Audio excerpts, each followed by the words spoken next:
Hi everyone, so this is your one-armed dad, and today is March 20, 2026, and we're here again dito sa house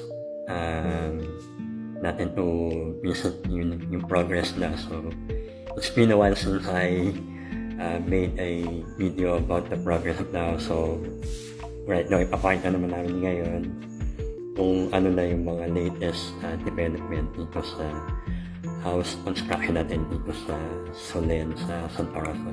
Moment, meron na tayong finally may main door na. Although may concern ako dito sa main door kasi it's not supposed to be included dun sa pinagawa ko pero nilagyan nila. Ang issue ko dito is with this one, I won't be able to add yung smart lock dito. Pero I already reached out to the supplier and sabi nila pwedeng gawa ng paraan, so hopefully ma-resolve yung issue with the main door. But otherwise, ito na yung itsura nung interior ng bahay. So right now is I think 7 PM dito sa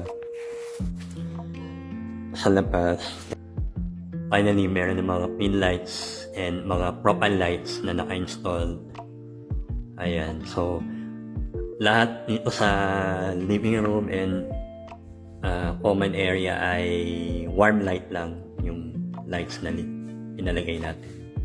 Whereas dito sa main kitchen, we have natural light dito para mas maliwanag. Pero parang pareho lang naman sila. Natural and warm light. So we are aiming for a simple and cozy vibe. That's why we opted for this lights and also the paint, yung kulay ng paint. Let's go to the basement area. Okay, let's see. Ito yung basement. Madilim. On natin yung light. Wait lang, on natin yung light. Ayan. Ito. Hindi pa tapos yung toilet and bath. Ito. Lalagyan pa ng pin lights to. Hindi pa tapos. Ito ang entertainment area. Ayan. Ito ang favorite part of the house to. Yeah. And this one is ito playroom ng dalawang bata. So wala pa rin ilaw at the moment. So this can also be their study area. And maybe in the future pwede rin gawing additional bedroom. Ito yung glass, frosted glass. Yan, dito yung ilalagay yung bathtub. Yung vanity area, vanity cabinet. And then this one underneath the stairs ay additional storage area. So ito, ginagawa pa rin. Ongoing pa rin yung installation. So, lalagyan ng mga ilaw yan. Ayan. Para hindi sayang yung space. We made sure na magamit yung space underneath the stairs. So, yan. So, off na muna natin yung light. And we'll go back upstairs.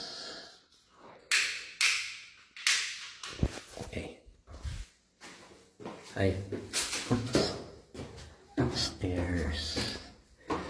So ito wala pa yung step light. Pero may mga nakabang na. Kaya yan may mga butas sa side for the step light. Ayun. Ito sa carport. Actually wala nang fence sa harap. Wala nang fence, so open na siya. Ito naman ang garden area. So ito, bumili na kami ng stone na ilalagay dito, cladding. So by next week, ma-install na din. So yun, medyo malapit na. Siguro in 1 month's time, pwede nang lumipat. Yung mga furniture, we are also already ordered yung furniture, custom made. So we got a good supplier and from Pampanga. So relatively mas mura sila compared sa mga ibang known fabricator from Pampanga. Nakita naman namin na maganda rin yung mga finished product nila, so we went for them for our furnitures. So dito will be a lounge sofa, and then meron din tayo dito ang dining table, 6-seater dining table. We also ordered yung bar stool dito sa nook area. And ito pala yung dirty kitchen, so actually still ongoing pa rin yung ano. So we already got our range hood, and ito yung ano, ito install yung gas range. Ito naman sink. Ito yung washing machine. Yan, dyan.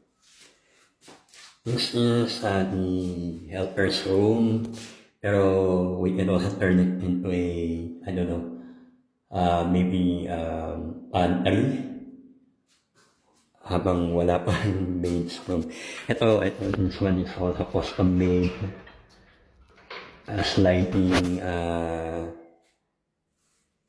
glass door. So we intended talaga na clear para at least pag nagluluto ka dito sa dirty kitchen, kita mo pa rin yung yung nangyayari sa living room and dining area and kitchen area. So, yan. So I bought yung niya, yung mechanism niya online. So hindi siya kita. Wala siyang By the way, ito ipipix pa yan. So ng pintor. So imamatch yung kulay ng itong original wood. Doon. Kasi maikli yung door na order. So kailangan siyang tuktungan sa taas and sa baba para walang gap sa ilalim. So ayan, ipipix naman niya ng pintor para hindi halata. Ayan, ito almost done na din itong main kitchen. This one, maglalagay lang ng glass. Wala pa itong glass na color bronze. This one, Japan drop light. I got it online from Lazada, I think. So, yan. This one as well. So, ito. Online lang din yan. Actually, if you buy this from a physical store, sobrang mahal yan. Pero online, we got it like more than half the price nung naka-install sa mga physical, binibenta sa physical store. And yeah, we also got this itong medyo maraming multi-function na sink. And then here, ito bubutasan yung induction cooker. And all our furniture actually dito sa kitchen ay ito Elba. We went for Elba kasi maganda raw yung quality. So hopefully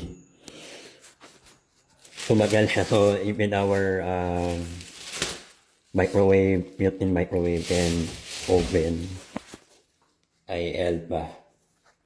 And then our modular cabinet, ito kaya medyo pricey yung cabinet namin kasi we went for good quality, cabinetry.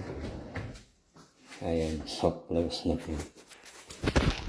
So, we really invested dito sa kitchen kasi nga, ito yung madalas ginagamit na part ng bahay, and we want to make sure na yung quality ng kitchen and cabinetry will last a very long time.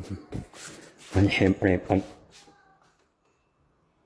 nagtipid ka ron, pero eventually, madali naman masira, parang mas malaking gastos kasi you need to repair and you need to also maintain. So ito, as you can see, yung mga mechanism niya medyo good quality na rin. Ayan. Yan. Maganda yung presyo pero siguro sulit din naman yung And then ito, may dishwasher na rin na naka-ready dito. We went for Elba. Nasali kami nung nasa Australia kami. Very convenient yung dishwasher . So, especially for us na apat lang para madali na rin yung paglilinis ng mga dishes and all. And we really chose yung yung color na black lang for all our kitchen furniture para kitchen appliances para for uniformity. So Elba. And for our ref, we got a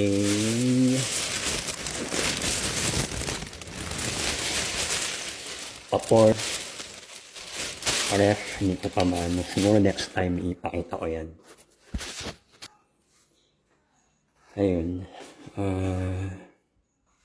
Ayun. That's about it dito sa kitchen area.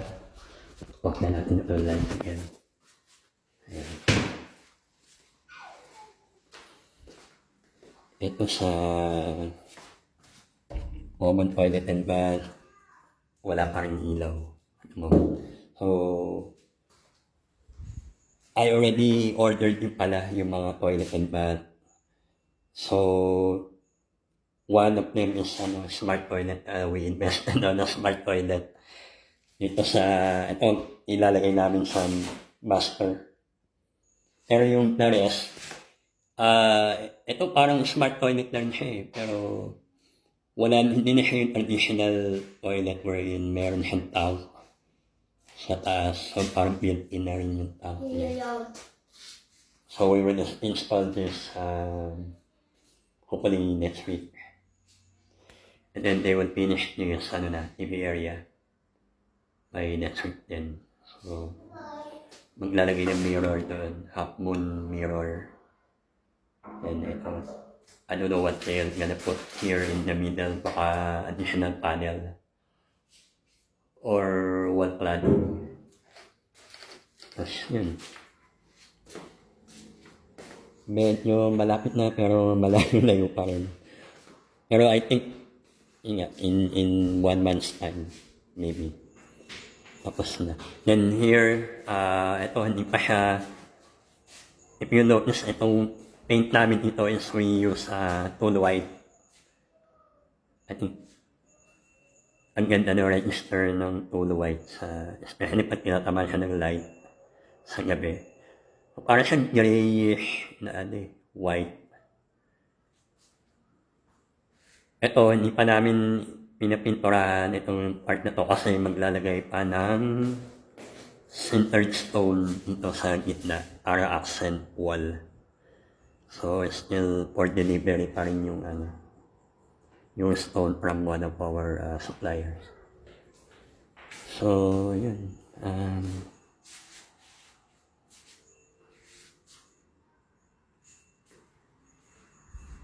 Yung stairs, sinisimula na yung yung fabrication din ng stairs, yung glass stairs and with wooden handrail rather. And your air condition is also ready for installation na. Ito kasi dito yung freestanding aircon para um, ano siya, for use na ng living room and kitchen area. And then pala may mga pin light, may cob lighting pa. So I also need to buy LED strip lights para sa cob light. So yan, medyo marami pa.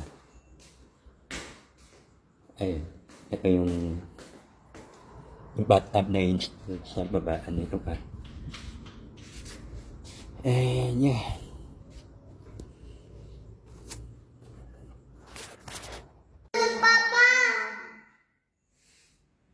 Ayan, may ilaw na ang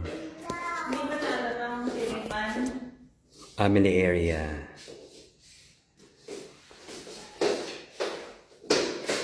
May ilaw na ang bedroom ng mga bata. Ayan. Hi ate. Ate, ito yung room nyo, ano? Ganda na room mo, ano ate?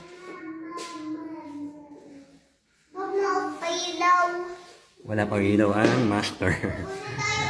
Dilim pa. Ayan, ito yung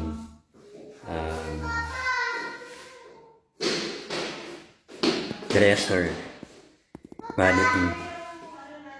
Ito ang TV console. Medyo maano pa, madilim. Ito yung walk-in closet, madilim. Hindi pa kita. Anyway, ayan. Ito na. Yan na na. So, mula pa kami ng chandelier. Ayan. Naghahanap pa kami ng maganda and affordable na chandelier. We're really very excited kasi it's been a long time coming. We started the construction late 2024 around December, early December. Pero ngayon 2026 na, more than a year na. 1 year and 4 months na, going 4 months.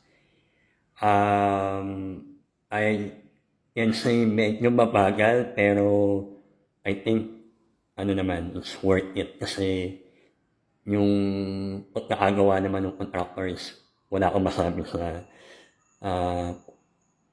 yung quality nung gawa nila kasi very pulido.